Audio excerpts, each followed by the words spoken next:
Hi guys, welcome back to my channel. আজকের lunch menu হচ্ছে সাদা ভাত, লেবু, লঙ্কা, পেঁয়াজ তো সবাই জানে, শশা, মুসুরির ডাল, ঢেঁড়স আলু চচ্চড়ি, মাংস আলু তরকারি আর খাবার পর গোলাপ জামুন।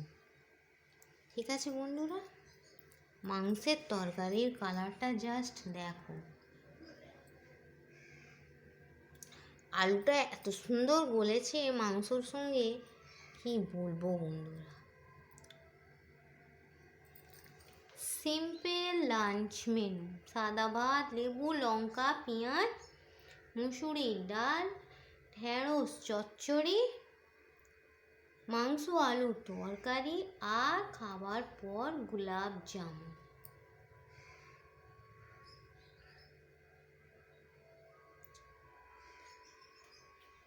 সিম্পল লাঞ্চ মেনু কে কে খাবে চলে এসো।